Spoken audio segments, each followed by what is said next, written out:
Welcome into Tennessee Football Talk. My name is Joey Peterson. So happy you guys are joining me today. Week 7 is just around the corner. Obviously, take advantage of the bye week, rest up, get healthy, get reset. But then Arkansas is going to make a trip to Neyland Stadium in just about 11 days from now. Coming in with a 2-3 record, they'll be fresh off a bye week as well. Coming up, we got some big Arkansas news that has happened over the past 24 hours. I'm not just talking about the firing of Sam Pittman. Yes, that happened yesterday.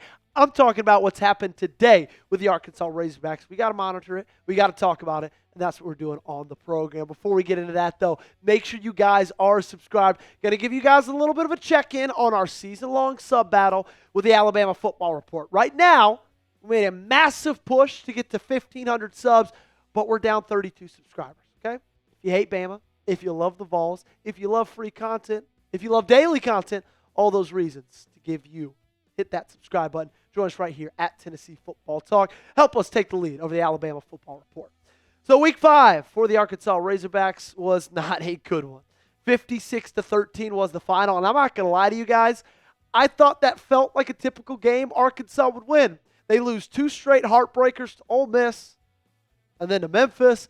I thought they'd beat Notre Dame in their home stadium. I was very, very wrong. Notre Dame could not be stopped, literally. And then yesterday, subsequently after that loss on Saturday, Sam Pittman was fired after 6 seasons with the Arkansas Razorbacks. That was not it, though, okay? Your mark did not stop there because Bobby Petrino takes over as the new head coach of the Arkansas Razorbacks. And last time we saw Bobby Petrino as their head coach, of course, we all know the famous picture of him in that neck brace. It was back in 2012. He's been all over the place since, found himself back there as the offensive coordinator last year. And, of course, when the rumors were swirling around about Sam Pittman being gone, everybody knew Bobby Petrino was going to be the interim and take back that head coaching position. But he has been busy, and he's been busy today. Travis Williams, fired. That's their defensive coordinator, who's been a Broyles Award nominee for the past 2 seasons. D.K. Williams, defensive line coach, fired. Marcus Woodson, co-defensive coordinator, fired. Bobby's already in there. He's already making moves. He's trying to change the culture within this program for the rest of this season to see if they can turn things around. Chris Lowe of On3 said the following. Petrino was told up front by the athletic director when named interim coach to make any changes he needed to make to help the team the rest of the way this year. Even had Pittman made it, Williams and the defensive staff were going to be overhauled, and it is no shock to see why they were going to be overhauled eventually, because when you look at their statistics, they could not stop a nosebleed. They cannot stop a nosebleed. Pass yards per game, 257 flat, 109th best in the FBS. 168 rush yards a game, 102nd points per game. They're giving up 30. That's 112th. Guys, they don't rank in the top 100 in any of these defensive statistics. Now, how that affects Tennessee. Let's talk about that because they're coming to Neyland Stadium, like I said, in just around 11 days. I'll be in attendance for that game. Could not be more excited. You are far better than Arkansas, okay? You're the better team. You got the better roster. They are in shambles right now. 2-3. They just fired their head coach. But I will admit it, okay? I hate the fact that you are getting them after they make this decision.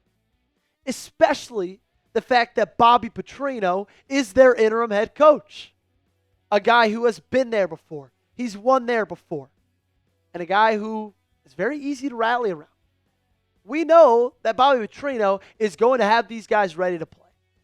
And I know that sounds ridiculous. I'm not saying that Sam Pittman never had these guys ready to play, but we all know what happens when a head coach gets fired. Usually the first game after a head coach gets fired, the team's fired up. They got something to play for. They look phenomenal. Usually that's an outlier because after that, the interim second game, it usually goes back down, but still, that's going to be tenfold with Petrino. He was the head coach for the Hogs for a very brief time. 2008 to 2011, of course, when he had that motorcycle accident with a newly hired assistant who was a former volleyball player at the University of Arkansas. But from 2008 to 2011, he did have a 34-17 record. Made a Sugar Bowl at the end of the 2010 season, early 2011, lost to Ohio State. The year after that, beat Kansas State in the Cotton Bowl in 2012. Then, of course, he had the accident. He left the program. But it seemed like at that point, Arkansas was at the cusp of being one of the best teams in college football. Now let's talk about the interims this year, because you've already had 3. Virginia Tech, their interim head coach, won 38-6 the game after Brent Pry got fired. Unfortunately, they were playing the school of the deaf and the blind. But still, they won a game. One of their first this season. UCLA, the game after Deshaun Foster got fired, they lost 17-14. Oklahoma State, the game after Mike Gundy got fired, home against Baylor, they lost 45-27 this past weekend. But it was a lot closer than that score anticipates. I've got a feeling that Arkansas is going to come out of this game, and they are going to come out of this game scorching hot. I think you still end up winning, right? Because I think they fade after the second half.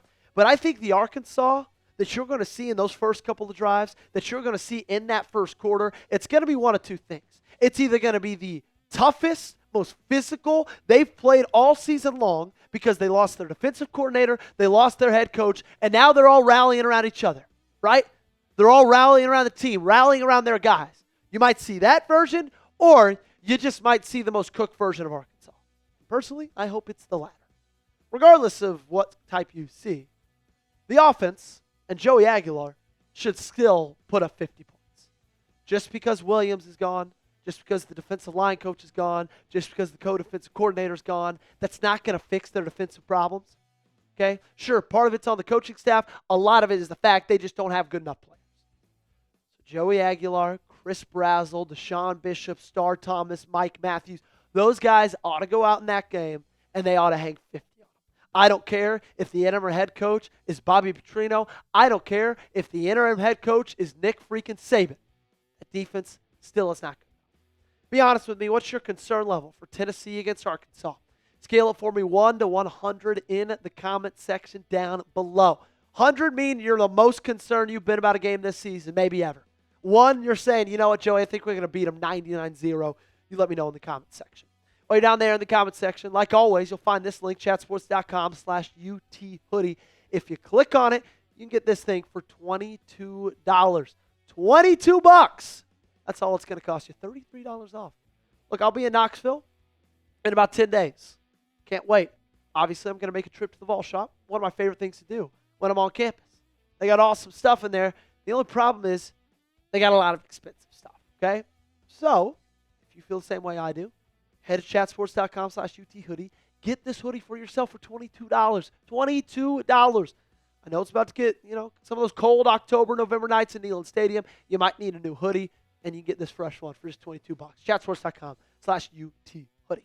All right, we're going to round this thing out with my Week 5 overreactions. We usually do this on Mondays, okay? We're going to overreact to 4 different things. 4 things I've seen on social media, 4 things I'm hearing from the fan base, and I'm going to tell you whether it's a fair reaction or if it's a little bit of a dramatic overreaction. Number 1, Tim Banks should be fired. Boy, I've heard this a lot. I've seen this a lot on Twitter, and I think it's ridiculous. I think it's an overreaction, okay? Tim Banks, did he have the best game plan against Georgia? No. I thought it was really bad, honestly. Going man coverage with a redshirt true freshman when they've got a Georgia offense, don't think that was the right decision. But I don't think the 34 points that Mississippi State scored against you were on Tim Banks' shoulders. Guys, Mississippi State started with the ball in the 30-yard line or less 3 of their touchdown drives. That's the offense's fault right there, not Tim Banks', okay? So you could cry, you could scream, fire Tim Banks all you want. It would have been, in my opinion, more justified after the Georgia game than after this Mississippi State game, if I'm being 100% honest with you. They need to set the edge better in the run, but other than that, man, Tim Banks, not the fault. Not his fault that Mississippi State did what they did. Hell, the defense scored 2 touchdowns, got 5 sacks. What more could you want? Number 2, Chris Brazzell is the best wide receiver in the country. I don't think that's an overreaction. I don't think that's an overreaction one bit. I think he is the best wide receiver in the country. What he's able to do, his body control, his catch radius, his contested catch ability, his speed, long and short, his route running ability. Like, this guy is almost the perfect wide receiver. And they took away, what, a 70-yard touchdown for him because of a pass interference. Horrible call. I was absolutely screaming at my TV when that happened. I was pissed. I was livid. Regardless, he still got his, man. He still had a phenomenal game, found the end zone like he seems to always do. Chris Brazzell has been the biggest surprise this season. I think a lot of people expected him to have a good year. I don't think people expected what he's given them so far, and I'm so thankful for that, okay? He has been absolutely phenomenal, and I could not be more pumped to watch him continue his dominance throughout this season. What say you? Is Chris Brazzell the best wide receiver in the nation? Give me a yes or give me a no in the comment section down below. Overreaction number 3. Josh Heupel needs to give up management duties, clock management duties. I'm going to say I don't think that's necessarily an overreaction. Now, obviously, he's the head coach. He's not going to give them up in totality. He's not going to say, hey, look, put it on somebody else's shoulders. You handle the clock. You handle timeouts. I think that would be silly. But I do think he needs to have somebody in his ear that is their sole job. Manage the clock, manage your timeouts, and help Josh Heupel through that. Because if he's going to be one of the offensive play callers, if he's going to be the guy calling plays offensively, that's a lot on your plate. And the way that he managed that final drive against Mississippi State was atrocious. It was awful, okay? I cannot express that enough. We've talked about it every single day since that game. And I still don't think we're talking about it enough, okay? So I do believe he's got to at least think about getting somebody else involved in clock management because it almost costed you the game.